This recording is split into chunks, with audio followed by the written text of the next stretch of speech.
हिमाचल प्रदेश में 30 अक्टूबर को एक लोकसभा सीट और 3 विधानसभा सीटों के लिए चुनाव होना तय हो गया है। चुनाव आयोग ने इसके लिए अधिसूचना जारी कर दी है। ऐसे में सियासी दावों और वार पलटवार का दौर भी शुरू हो गया है। इसी कड़ी में प्रदेश भाजपा के मुख्य प्रवक्ता रणधीर शर्मा ने दावा किया कि हिमाचल में होने वाले उपचुनावों में भाजपा की भारी जीत सुनिश्चित है। शिमला में मीडिया से रूबरू होते हुए उन्होंने कहा कि कांग्रेस शुरू से ही भाजपा पर उपचुनाव न करवाने के आरोप लगाती रही है। आज उपचुनाव की घोषणा के बाद कांग्रेस की सच्चाई जनता के सामने आ गई है। विपक्ष का ये आरोप न केवल बेबुनियाद है बल्कि लोगों को ध्यान बटाने का भी एक घटिया प्रयास है। साथ ही रणधीर ने बताया कि भाजपा प्रदेश में होने वाले उपचुनावों को लेकर 2-3 दिन में प्रत्याशियों के नाम फाइनल कर देगी।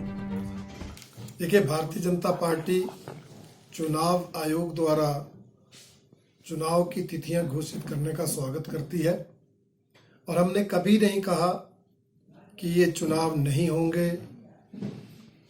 और आज जिस तरह से चुनाव आयोग ने अधिसूचना जारी करने की घोषणा की है, चुनाव की तिथियों की घोषणा की है, उससे कांग्रेस पार्टी के नेताओं द्वारा लगाए गए आरोप निराधार साबित हो गए हैं कि भारतीय जनता पार्टी चुनाव करवाना नहीं चाहती या भारतीय जनता पार्टी की सरकार में बैठे लोग चुनाव आयोग में इंटरफियर करते हैं, हस्तक्षेप करते हैं और चुनाव ना कराने का षड्यंत्र रचते हैं। हमने हमेशा कहा कि हम चुनाव के लिए तैयार हैं। जब भी चुनाव आयोग अधिसूचना जारी करेगा, तिथियां घोषित करेगा, हम चुनाव लड़ने की सारी प्रक्रिया शुरू कर देंगे। आज तिथियां घोषित हुई हैं और नामांकन पत्र जो है वो 1 तारीख के बाद भरे जाने हैं।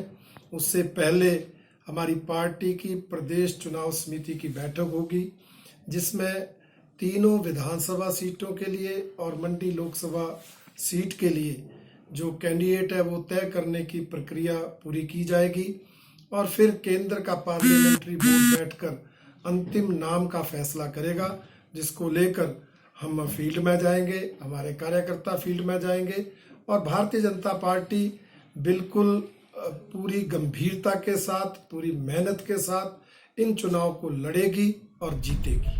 वहीं महंगाई और बेरोजगारी के मुद्दे को लेकर जब रणधीर शर्मा से सवाल किया गया तो उन्होंने कहा कि महंगाई व बेरोजगारी जैसे मुद्दे पिछली सरकारों के दौरान भी रहते थे। ये कोई नई बात नहीं है। देश में इस वर्ष कई जिलों में बड़ी आपदा आई है। बावजूद इसके प्रदेश सरकार ने हर संभव तरीके से लोगों की ऐसे हालात में भी मदद की है। देखिए, ये मुद्दे राजनीतिक दलों के लिए मुद्दे हैं।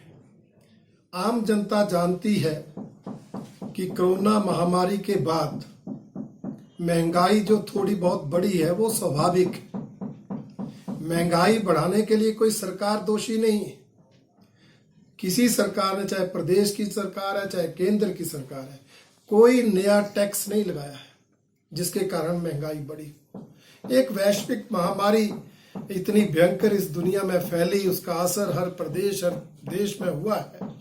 उसके कारण कुछ चीजों की कीमतें बढ़ी हैं, इसलिए ये आम आदमी इस बात को समझता है, उस पर कोई इसका असर होने वाला नहीं। उपचुनावों के लिए चुनाव आयोग ने अधिसूचना जारी कर दी है। ऐसे में प्रदेश में सियासी हलचल भी तेज हो गई है। पार्टियां अपनी अपनी जीत के दावे कर रही हैं। साथ ही पार्टियों में अब टिकट के लिए मत्थापच्ची शुरू हो गई है। पंजाब केसरी टीवी के लिए शिमला से अली की रिपोर्ट।